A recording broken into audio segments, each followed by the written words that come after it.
Vengo a suplicarte, mi Señor, que me dejes reposar en tu amante pecho, mi Jesús, como el apóstol Juan. Me has dado tantas cosas, mi precioso Jesús.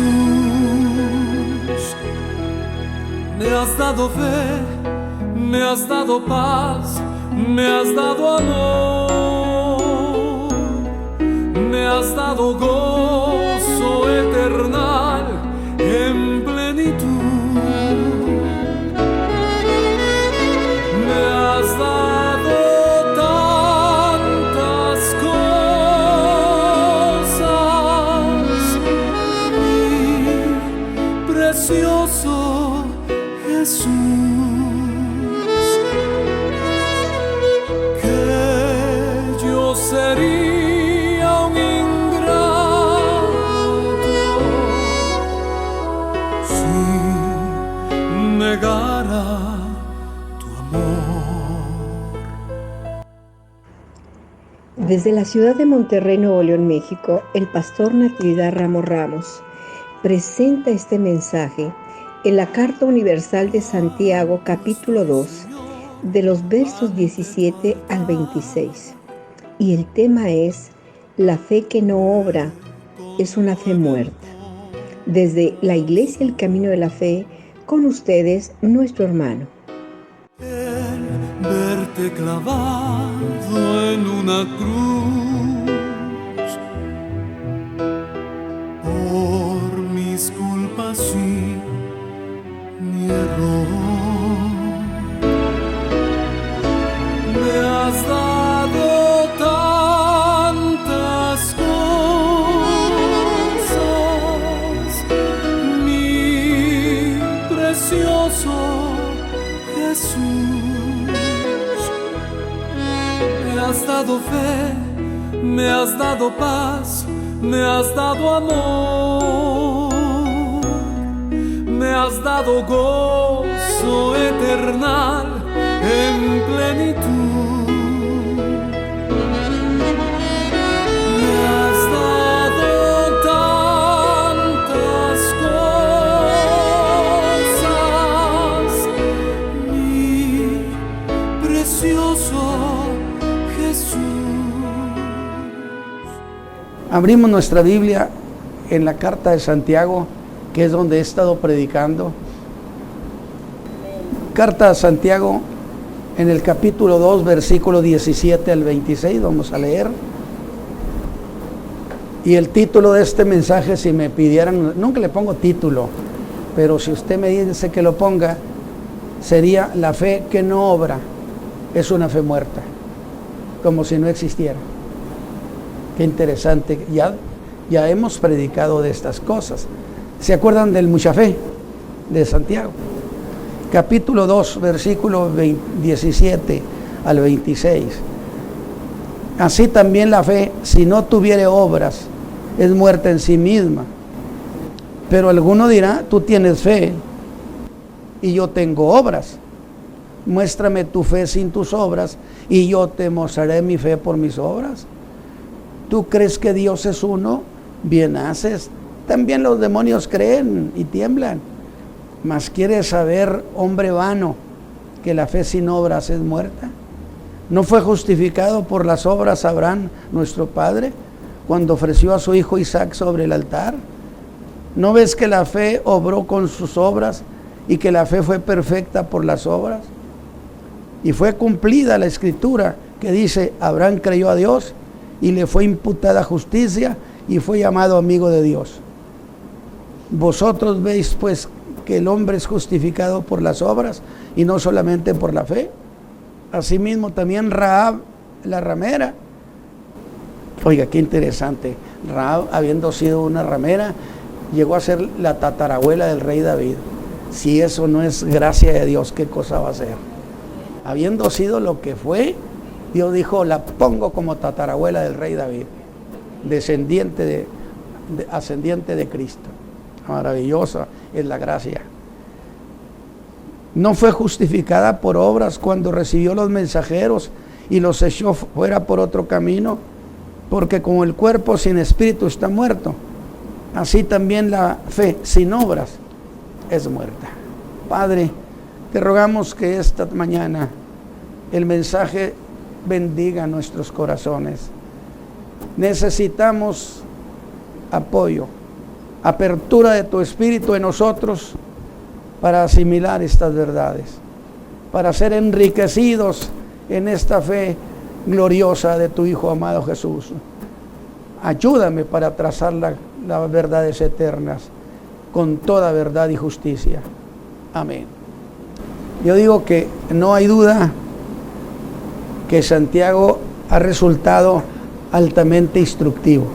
Y digo esto por el antecedente que ya les he explicado, que a mí siempre me cayó mal Santiago, porque yo decía que le caía mal Pablo, y a mí me caía muy bien Pablo. O sea que era una especie de trabalenguas. Sin embargo, cuando empecé a predicar la carta de Santiago, encontré que era una maravilla. Y Santiago hace un reclamo a los creyentes que hay que llevar a la práctica todo lo que se conoce como el cuerpo de fe, que si no se hace eso es como si estuviera muerta nuestra fe. Y en el mensaje pasado dejó sobre nosotros la exigencia de ser congruentes entre lo que decimos y lo que hacemos. Y lo hizo con la figura, que se acuerdan ustedes, de aquel alguno que se le ocurrió decir delante de Santiago que él tenía mucha fe, del que Santiago tuvo cuidado de ponerse a distancia de él. Yo dije, Santiago no metió las manos por nadie, él dice que tiene fe, que lo pruebe. Algo así como solo él lo dice. ¿Y qué es lo que dice Santiago? Le preguntaría. Dice que tiene fe ese hombre, ese hermano. Ahora, con esa declaración de que tengo fe, que oigamos de alguno, pues parecería suficiente para considerar a esa persona como sinónimo de seguridad. Él dice que tiene fe, entonces así es. Pero Santiago decide poner a prueba esa fe y llama a ese mucha fe, a ese que dijo que era un creyente, y le presenta a dos hermanos en la fe de Cristo,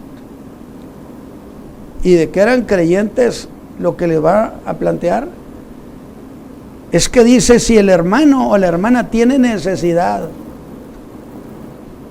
pues evidentemente eran creyentes, ¿no es así? Creyentes que tenían dos necesidades. Una, con qué cubrirse, porque se estaban muriendo de frío. Y la otra, con qué mitigar el hambre, pues no tenían nada que comer. Eran dos creyentes, dos necesidades. Y Santiago le dice a ese presumido de mucha fe, encárgate de ellos. Y a ese creyente hipotético que hace alarde de su fe, Santiago le dijo que los atendiera. Lo que hoy pomposamente dicen, estoy ministrando. Y Santiago dijo, pues ministreles pues.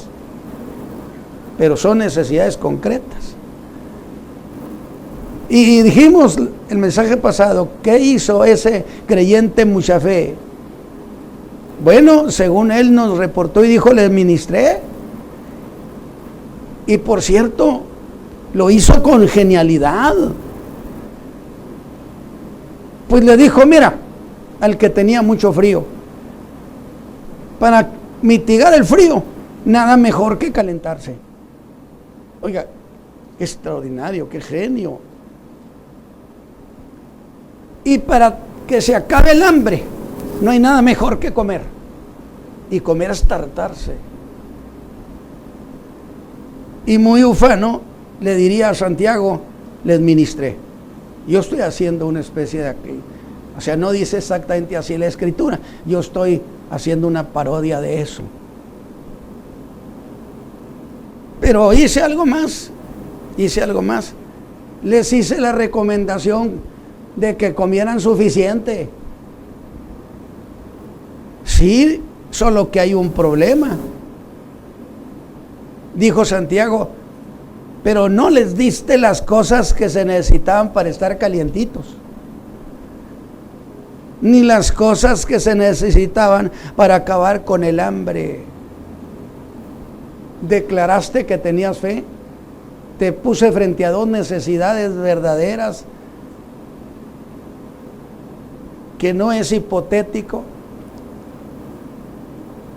Y Santiago regaña a ese mucha fe, diciéndole en el verso 17, la fe, si no tiene obras, es muerta en sí misma. O lo que es igual, esa fe es como un cadáver, no es más que un mero despojo de fe. La fe que no produce obras de misericordia carece del ingrediente del principio divino. Y si las obras que la fe viviente produce no existen en ese creyente, es porque la fe misma de la que ese creyente se estaba jactando, Santiago le dice, no existe esa fe, no tienes fe. La conclusión en todo esto debe ser que una fe sin obras no sirve. Y yo hice una precisión, y aclaro esto, hice una precisión, que precisamente aquí es donde estaba el conflicto que Lutero tendría contra Santiago. Que diría Lutero, es que Santiago está diciendo que se justifica por las obras, y yo soy paulino, y Pablo dice que es por la fe. Lo que nos lleva a preguntar, ¿qué es primero, la fe o las obras?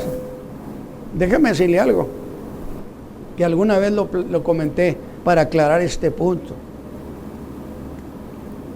El Señor Jesús, a las multitudes que habían sido bendecidas con la multiplicación de los panes y los peces, les dijo que había un alimento que daba vida eterna. Había un pan que daba vida eterna. Y la mentalidad judía procesó esa idea y dijeron, ¿y qué tenemos que hacer? La ley de los méritos. ¿Qué tenemos que hacer para tener ese pan que da vida eterna? Y la respuesta de Jesús pone en claro, que le crean a aquel a quien ha sido enviado. Alabado sea Dios. Y entonces ahí, ¿cuál es la obra? Creerle al Hijo de Dios. Alabado sea Dios. ¿Vamos bien con esa idea?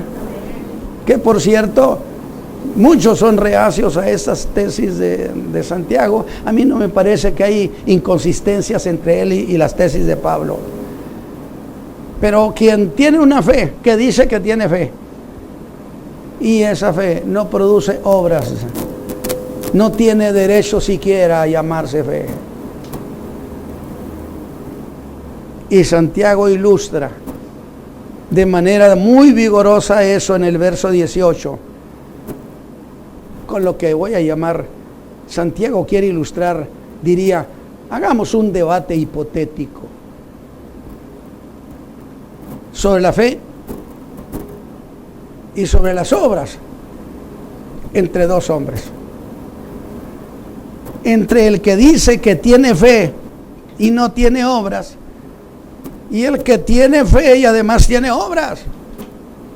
Alabado sea Dios. O sea, la consistencia de nuestra fe es aquella que produce obras. Y por cierto, el que toma la palabra en este debate hipotético es el que tiene la fe que salva. Fíjese bien lo que digo, la fe que salva. Porque Santiago le dijo a ese hombre, esa fe no te puede salvar. Y ahí es donde se dice, aquí es donde Santiago está metido en problemas. No. La Escritura no se contradice. Yo parto de ese principio hermenéutico, la Escritura no se contradice a sí misma. Alabado sea Dios. Sino que la Escritura interpreta la propia Escritura. Eso es lo que se enseña en la hermenéutica bíblica. Mientras que el otro es el que dice que tiene fe, pero que no tiene manera de probarlo. ¿Tienes fe? Dijo Santiago. Sí, bueno, pruébalo. Es que no hay cómo probarlo. Y es precisamente en eso donde está el problema. De allí que el que tiene fe y además tiene obras, lo reta y le dice, muéstrame tu fe sin tus obras. Muéstramela. Es que la fe es un intangible. ¿O acaso tiene color, sabor, peso o algo? Es como el amor. El amor de Dios, ¿usted cómo lo puede ver? No tiene, es un abstracto, es intangible, es intocable. Pero cuando nos entregó al Hijo, Dios demostró su amor para con nosotros. Alabado sea Dios. Alabado sea Dios.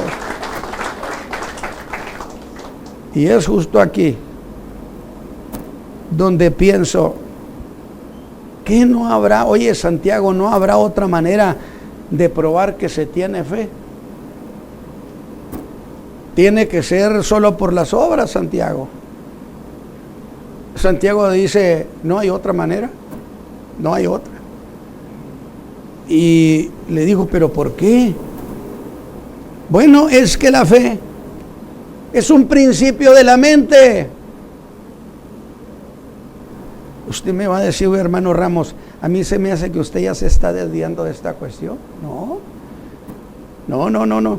Es que aquí entramos a un problema contemporáneo que ha nacido de muchas formas de predicar, que la fe y la razón no se quieren, que cuando la fe entra, la razón se sale por la otra puerta, o al revés, que cuando la razón entra, la fe se sale haciendo una cara. Porque la fe y la razón no se quieren. Discúlpeme, yo lo he explicado y lo reincido porque quiero que estas cosas queden claras, porque estoy enseñando, predicando, pero enseñando. Es decir, cuando Abraham iba a sacrificar a Isaac, la Escritura dice que iba pensando, o iba mustio, iba su mente inactiva. Dice que iba pensando, dice la Biblia, qué poderoso era Dios para levantárselo entre los muertos. ¿Qué iría pensando Abraham? Yo voy a atreverme a pensar por él y decirles qué iría pensando. Bueno, Sara no tenía manera de darme un hijo. Había sido estéril toda su vida y ahora era una ancianita. Sencillamente cero posibilidades. Sí, pero Dios hizo el milagro y rejuveneció a Sara. Y Sara me dio ese hijo. Poderoso es Dios para levantármelo. Entonces, ¿iba razonando o no iba razonando? Es que a veces la gente se mete en un charco ahí. No, pero iba razonando, iba diciendo, entonces si Dios me lo pide para el sacrificio, se lo entrego, que ya conozco qué poderoso es para levantármelo entre los muertos. Alabado sea Dios. Abraham no iba a la nada. Abraham sabía que iba a la victoria. Amén, hermanos. Entonces es un principio de la mente donde se razona y por lo tanto es un intangible que no puede ser discernido más que por un medio físico para que se pueda hacer visible lo que se piensa y lo que se tiene adentro. Porque la fe es cosa abstracta. Porque nace de las conclusiones que sobre alguna cosa ha sido llevada a la razón, a la reflexión, y se llega a conclusión. Y Abraham dijo: tengo mi conclusión. Y le dijo a los siervos: espérenme aquí, porque el muchacho y yo iremos a sacrificar y luego regresaremos. Alabado sea Dios. Alabado sea Dios. Y por muy firme que sea ese convencimiento en nuestro interior, jamás será cosa que se puede ver. Por eso se ha dicho que la fe es un valor invisible. Y entonces, por demás lógica, la pregunta: sí, pero ¿cómo puede verse la fe? Si es abstracta e invisible, ¿cómo puede ser vista? La única manera de esa fe que no puede verse y sea vista es por las cosas que hace esa fe que no se ve. Alabado sea Dios. Alabado sea Dios. Luego son las obras de la fe. Y a estas alturas les pregunto a ustedes: ¿qué cosa será primero? ¿Las obras o la fe? Por el caso que les presenté de Jesús, ¿qué debemos hacer? Dijo: creerle al que Dios envió. Luego, creer es una obra. Creer es obra. Maravilloso. Maravilloso, maravilloso de veras, hermano. Los que le creyeron al Señor Jesús estaban haciendo las obras que el Padre quería que hicieran por su Hijo amado. Ahora, por lo que está diciendo Santiago, es primero la fe y luego las obras. Pero el reclamo de Santiago para los creyentes de todos los tiempos es: no, mis hermanos, fe solamente no. Fe austera, a secas, no sirve. Sino fe que viene llena de obras y de cosas que suceden. Y como el que dijo que tenía fe no pudo probar esa fe que decía tener, es que el primer hombre de ese debate le dice: muy bien, ya que tú no has podido probar tu fe por tus obras, yo te voy a mostrar mi fe por mis obras. Y yo quiero que esta iglesia sea una iglesia que tenga fe, pero que además sea una iglesia que tenga obras. Porque las obras son la experimentación que tenemos con Dios. Y cuando vemos cómo Dios obra entre nosotros, entonces nuestra alma se llena de experiencias. Y yo he dicho: mi alma no es de trapo, está llena de detalles del Eterno. Alabado sea Dios.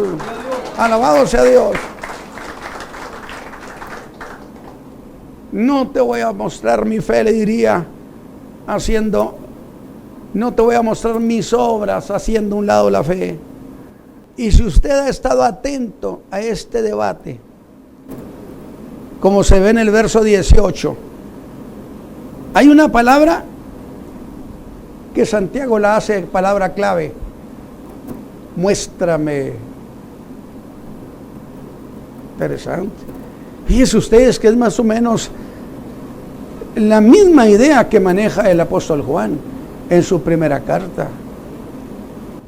¿Sabe qué, hermano Juan? Es que hay uno que dice que ama a Dios y lo ama mucho. Que te lo pruebe. El que diga algo, que lo pruebe. Hermano Juan, ¿y cómo lo va a probar? Observa si guarda los mandamientos.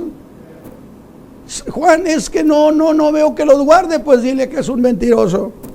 Alabado sea Dios. Alabado sea Dios. Sí se puede probar el amor a Dios.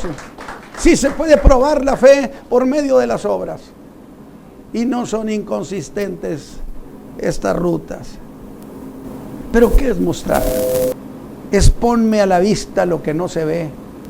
Es exhibir. Pero ¿por qué deben mostrarse esas obras? Diría el otro en su defensa. Por una razón básica. Porque la fe y las obras son inseparables. La verdadera fe y las obras de la fe son hermanas. Nunca se separan. Porque cuando hay esa fe, siempre hay cosas. Yo siempre le he dicho, eso es experimentar en Cristo. Y no hay un solo creyente que pueda probar nada de su fe si no tiene obras que lo avalen. ¿Qué le parece, hermano? Como que está medio exigente Santiago, ¿no? ¿O le seguimos con Santiago? A mí me cae bien Santiago ahora, no sé a ustedes, pero a mí me cae muy bien. Alabado sea Dios. Qué contundente Santiago.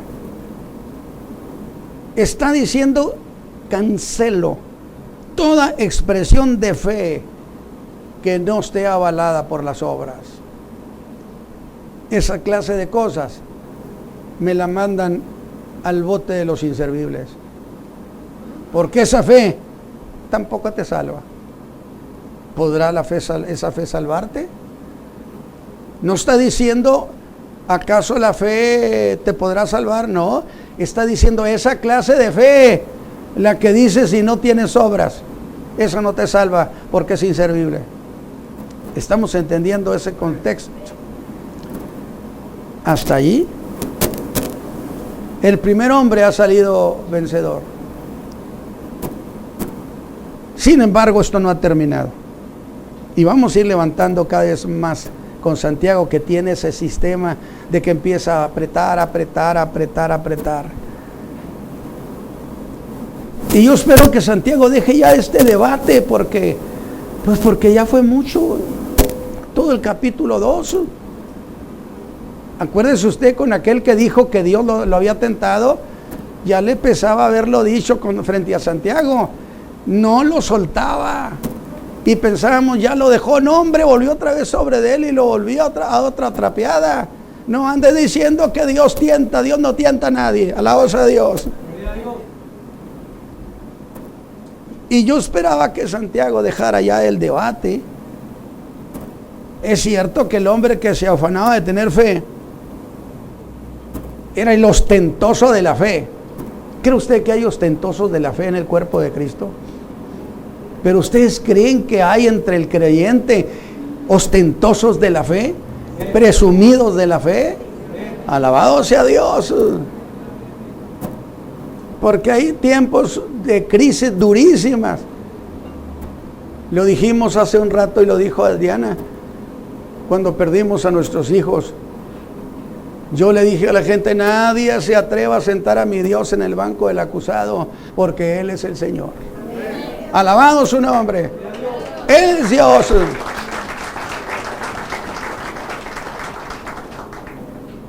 Y habrá muchas cosas que yo no entiendo por qué sucedieron, pero si Dios lo dijo, entonces yo le tengo confianza. Y tengo que decir que tuvo las mejores razones posibles. Alabado sea mi Dios. Excelente Padre, buen Señor, magnífico Salvador. ¿Cómo voy a sentar en el banco del acusado al que murió por mí? Al que se entregó en la cruz del Calvario. Vuelvo con esto, Santiago. Santiago va de nuevo sobre él. Pero le digo a Santiago, oye, pues ¿qué es tan grave lo que estás diciendo? Porque yo ya lo hubiera dejado.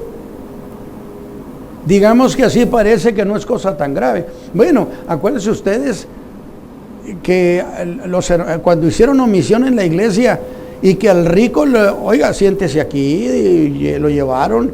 En cambio entró un pobretón y ni caso le hicieron. Y usted diría, bueno, pues ¿qué tiene? No es tan malo, pues ni modo. Santiago dijo, ni modo. No, señores.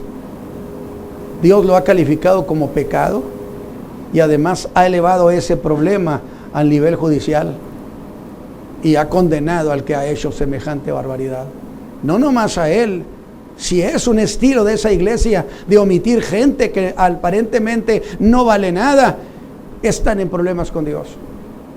Alabado su nombre, porque Cristo jamás rechazó a nadie. Gloria a Dios. No me rechazó a mí. Es que Santiago las cosas que no parecen importantes las convierte en cosas gravísimas. Entonces, ¿será grave que la iglesia solo diga que tiene fe y no muestre obras? ¿Cuál es la gravedad? ¿Es un fraude?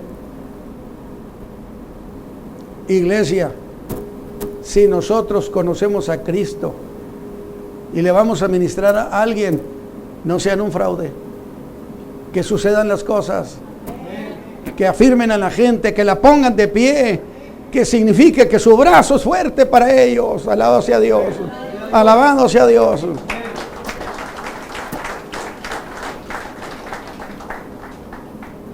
Yo siempre he dicho, si el Señor Jesús lo dijo, entonces así es. Y de ahí me agarro yo de ese brazo fuerte. Y si Él lo dijo, entonces así lo doy por hecho. Es un fraude.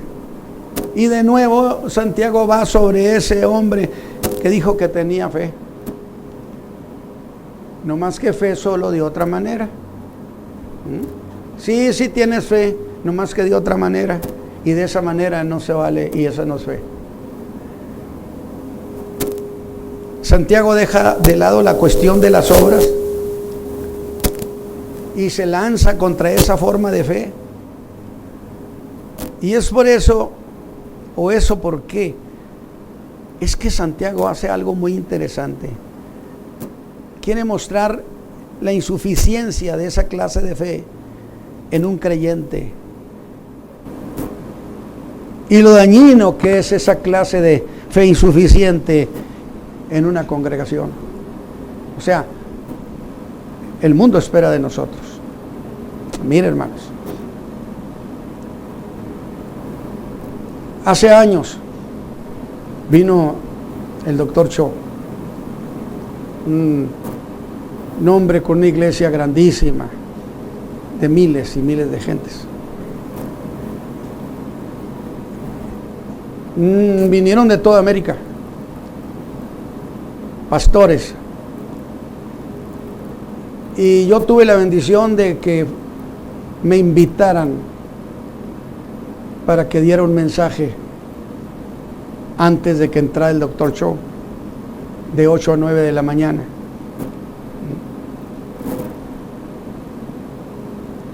Desde luego que era un privilegio, pero también era una gran responsabilidad.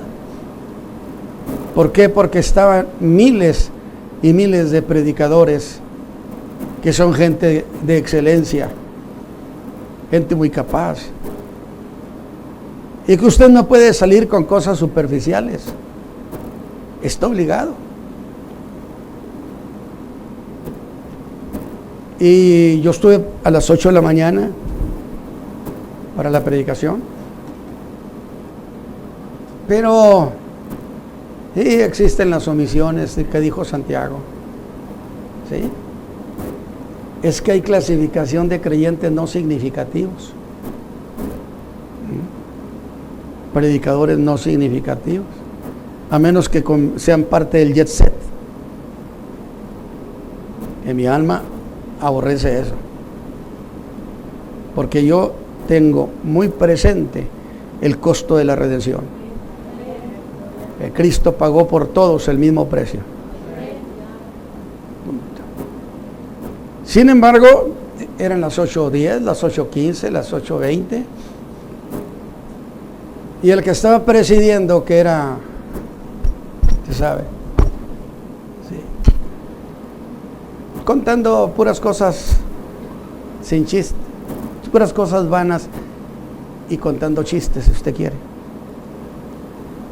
Cuando eran las 8:30, yo le dije, oiga, mi hermano, es que a mí me invitaron, y era el único predicador a quien habían invitado para predicar antes del Dr. Cho.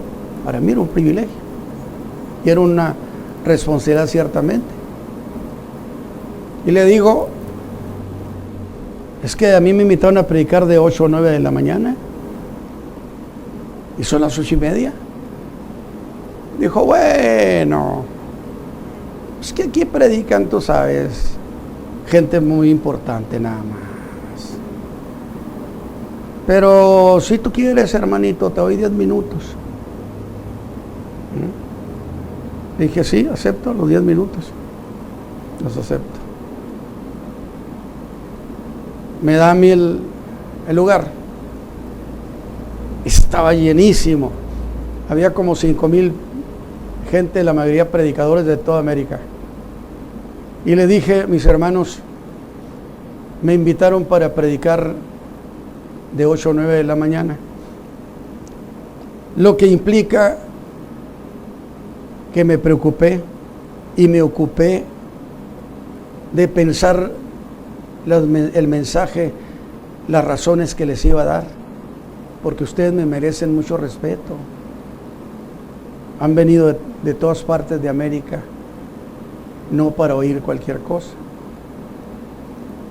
Sin embargo, me acaban de decir que me otorgan solo 10 minutos. Lo que significa que en este momento yo tengo que dejar de lado el mensaje que había preparado. Y le estoy pidiendo a mi Señor que me apoye para reorganizar mis pensamientos, porque ustedes son valiosos. Y le dije,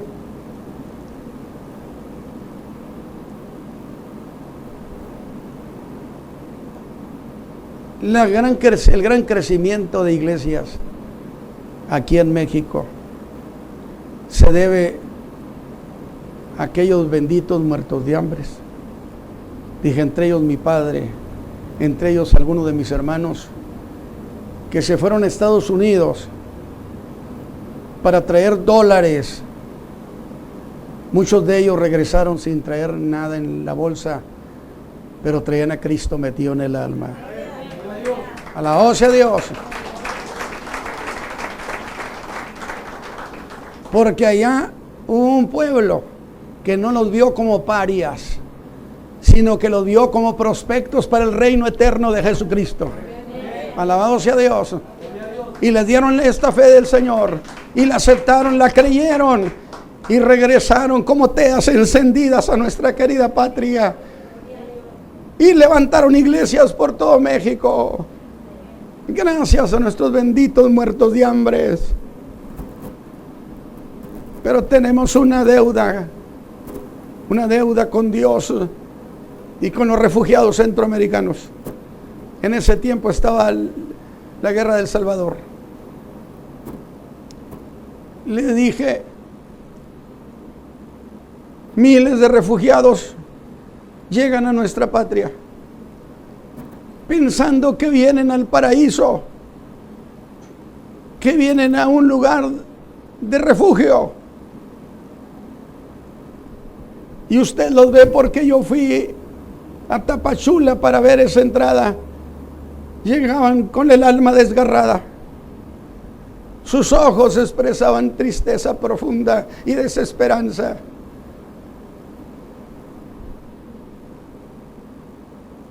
Y no estuvo la iglesia de Jesucristo para recibirlos, como estuvieron acá en Estados Unidos con nuestros muertos de hambre.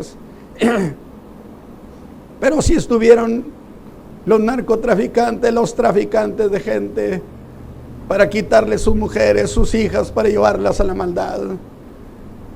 Juzgue Dios este día que tenemos una deuda pendiente muy grande. Porque la fe sin obra no vale nada. ¿De qué le sirvió a esta gente que estuvieran ustedes y yo? Que hubiera una confraternidad evangélica de denominaciones e iglesias nacional si no estuvimos presentes. Y yo creo que tenemos una deuda de gran riesgo con nuestro Salvador, porque no correspondimos. Y cuando yo me identifiqué, dije, soy chihuahuense, soy de tal parte de la sierra de Chihuahua. Pues resulta que ahí estaba lleno de chihuahuenses y me gritaban, échele paisano, échele paisano. Desde luego, mi corazón no estaba en imagen, sino traía en el alma una tristeza por lo que había sucedido con esas gentes que venían de Centroamérica, visto desde el punto de vista de la evangelización de Jesucristo. Y cuando estaba aquello más emocionado, porque prendió el corazón de los ministros, le dije, me perdonan, ya se me acabaron los 10 minutos. Vino una comisión de líder de ese lugar, con un grupo fuerte de pastores, para decirme, hermano Ramos, ¿por qué detuvo lo que estaba diciendo si el Espíritu de Dios había encendido nuestros corazones? Le dije, porque soy muy institucional. Y me dijeron 10 minutos. ¿Quién le dijo? Di el nombre. Y le dijeron que más te la pasaste contando chistes. Esto era eterno, esto tiene trascendencia, esto es grande. La fe sin obra no tiene ningún valor. Y yo quiero que esta iglesia sea una iglesia valiosa para las necesidades de la gente. Y yo tengo la certeza que van a experimentar en Cristo muchas cosas. Pero ahora viene una figura con Santiago que no esperaríamos, donde califica a ese hombre, donde nos califica en esa época que le estoy mencionando, y lo hace con una figura muy drástica. Y le dice, hombre, la clase de fe que tienes se parece a la que tienen los demonios. Eso es durísimo.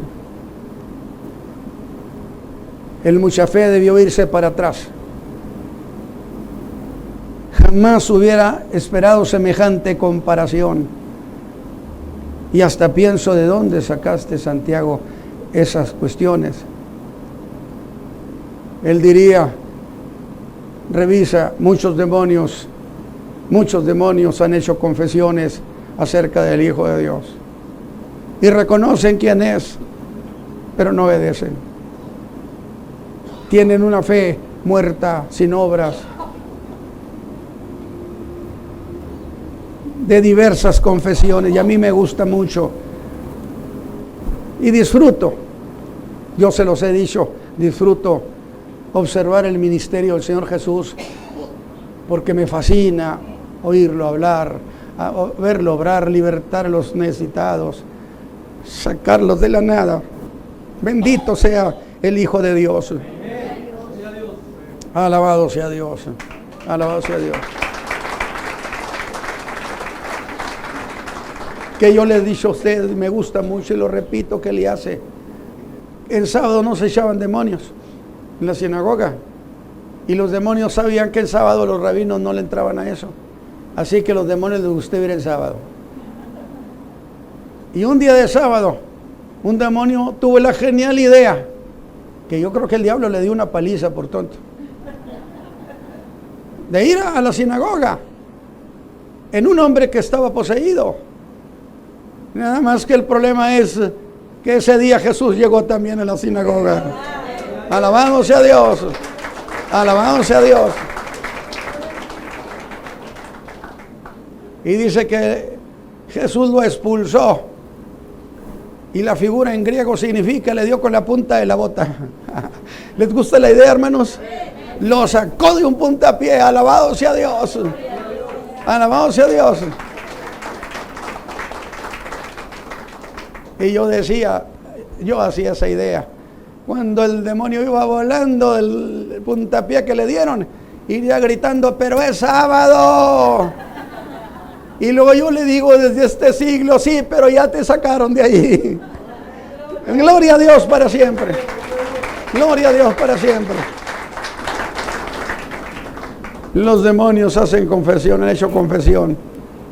Y Santiago le dice, ¿tú crees que Dios es uno? ¿Haces bien? Porque creer que Dios es uno y único es un artículo de fe de todos los hijos de Israel, le diría Santiago, porque esta carta se la escribió a las 12 tribus esparcidas, no a nosotros, pero yo me quedo con ella. Y eso lo sabes. Y tú tienes eso en tu mente de que eras un niño. Esa fe casera es fundamento de todo judío y debe ser el fundamento de todo cristiano.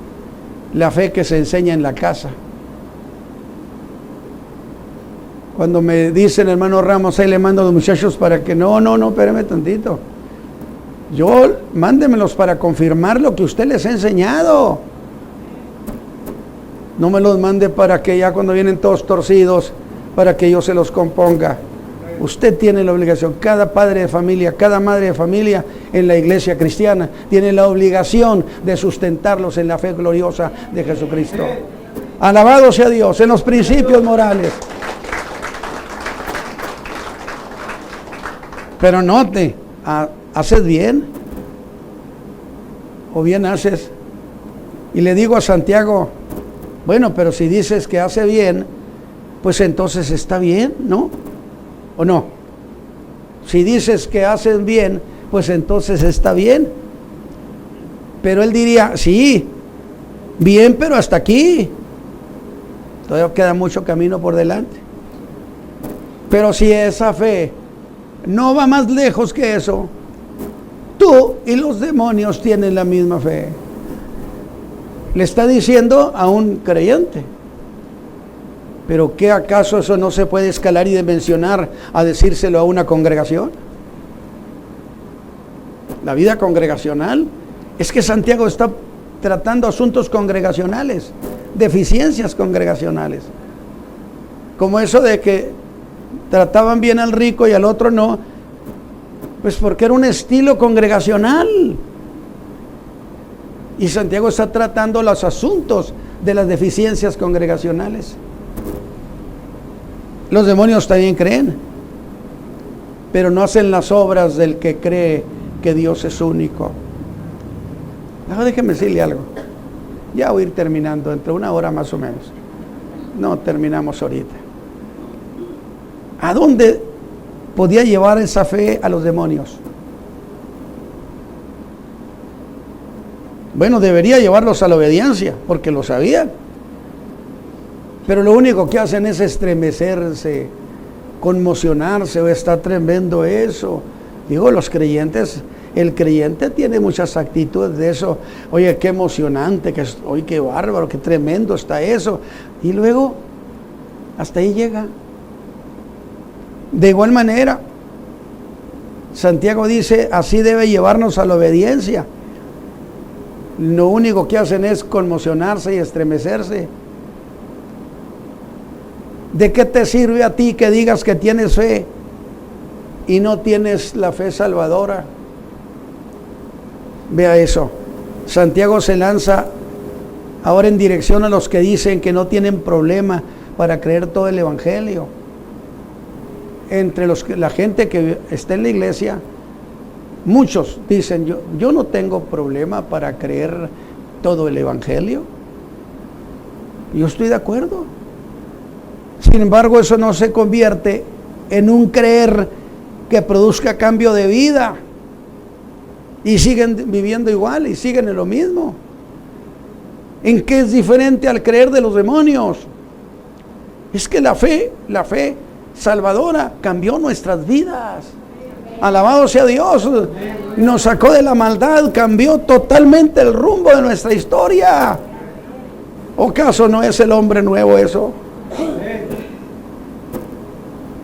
La pregunta es muy propia, la de Santiago. ¿Podrá esa fe salvarte? No, esa clase de fe no salva a nadie. ¿Sabe por qué, mi hermano? Porque no es fe salvadora.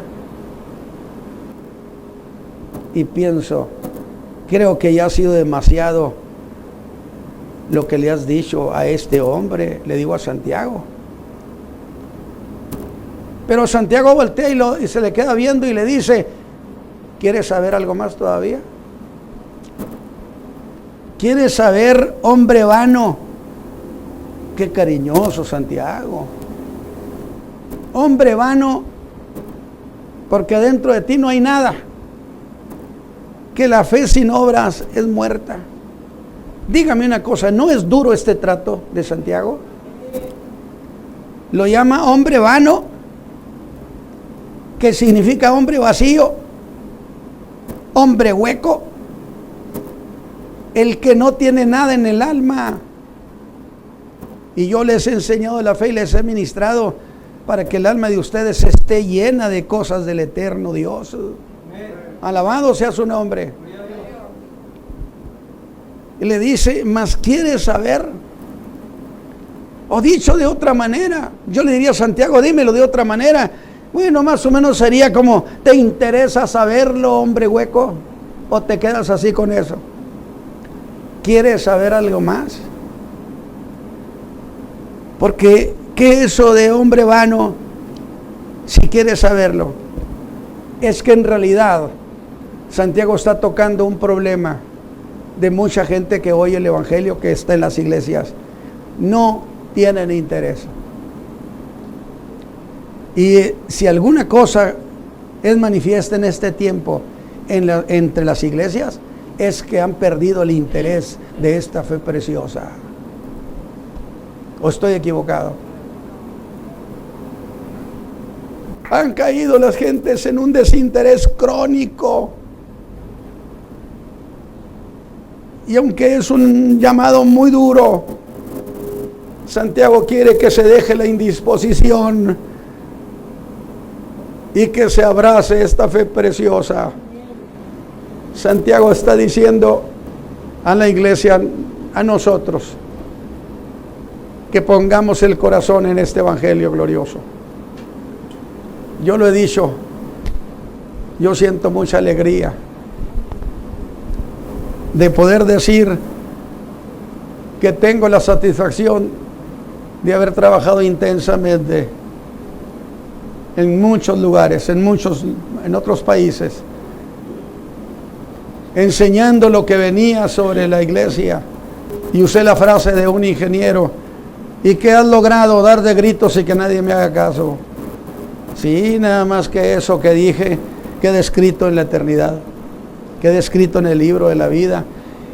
Y yo tengo la satisfacción de haber trabajado con todo mi corazón. ¿Y sabe qué pienso? Que ese es mi capital con el que voy a entrar a la eternidad. El expediente de trabajo. Porque yo creo con todo mi corazón en el Hijo de Dios. No me gustaría pastorear una iglesia que no tiene esa vehemencia en el alma. Por eso le dije al Señor Jesús, hace 20 años, y dije, yo había sido pastor muy jovencito, pero luego dije, nunca más volveré a ser pastor.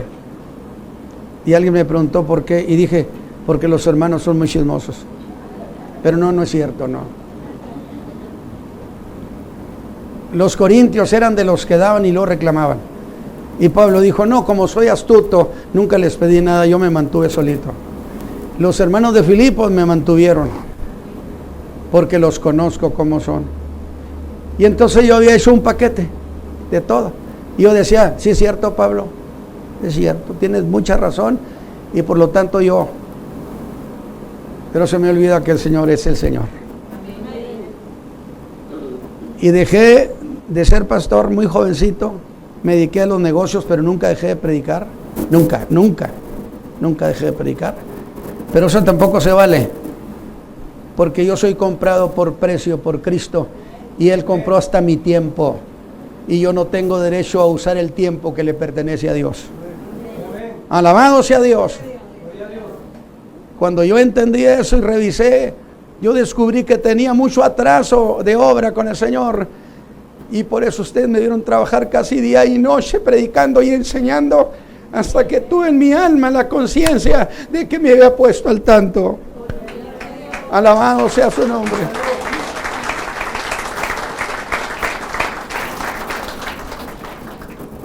Yo espero, menos que estas enseñanzas a manera de predicación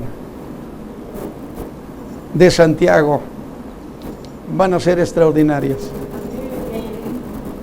De veras que yo le dije a Santiago lo que le dije a Pablo, que si no tenía otra como esta, porque está muy buena. Enriquece en el alma. ¿Qué sentido tiene que yo venga y predique, y ustedes vienen y me oyen predicar, y luego el domingo se van, y luego el domingo vienen, y luego un círculo vicioso? No me interesa. Mi Dios bien lo sabe. ¿Sabe qué me interesa? Que el alma de ustedes quede llena de cosas de Dios, que queden nutridos sus corazones, que crezcan en esta fe preciosa, y que pase lo que pase, nadie los mueva, que permanezcan en la fe gloriosa, aunque se caigan cielos y tierra. Padre eterno, muchas gracias por la palabra que esta tarde me has concedido entregar a tus hijos. Qué verdad tan grande. ¿De qué sirve el nombre, el membrete? ¿De qué sirve, Señor, los títulos acerca de nuestra fe, si nuestra fe no sirve de apoyo para un mundo que se desploma, un mundo que se hace pedazos, familias que ya no tienen salida? Quisieras, querido Señor, envolver el alma de tus hijos que están aquí en la iglesia. Envuelve sus corazones con ese fuego de tu Espíritu, para que con vehemencia, Señor, rescaten, ayuden y orienten, y sean una bendición para tanta gente que está desesperada. Señor, concédenos esa misericordia. Es cierto que nos equivocamos en tantas cosas, pero concédenos esa misericordia de hacernos útiles, de que signifiquemos para la gente, que representemos a tu Hijo amado Jesucristo. Esta tarde, Señor, yo no sé cuáles sean los problemas de tus hijos, pero yo quiero pedirte que sucedan cosas con ellos el día de hoy, y las cosas cambien, y ellos sepan que es un testimonio de aval tuyo a esto que he predicado y enseñado, por Cristo Jesús. Amén. Qué gusto que usted haya escuchado este mensaje, y deseamos con todo nuestro corazón que la bendición del Altísimo sea con su vida, y que cada día que usted tenga la oportunidad escuche en este canal de YouTube Tendencia de Nuestro Tiempo todos los mensajes que nuestro hermano Natividad Ramos Ramos presenta, para que usted sea bendecido junto con su familia, y deseamos que esta generación conozca un Dios de poder, un Dios lleno de gloria, y que tenemos un Padre en los cielos que bendice todo aquel que hace su voluntad. Que el Señor Jesucristo le bendiga. Y si usted tiene alguna duda de dónde nos encontramos ubicados, estamos en la Iglesia El Camino de la Fe, en la avenida Ruiz Cortines 221 Oriente, en la colonia Francisco Garza Sada, San Nicolás de los Garza, Monterrey, Nuevo León, México. Nuestro teléfono es el 8-379-9060. Que el Señor Jesucristo le bendiga.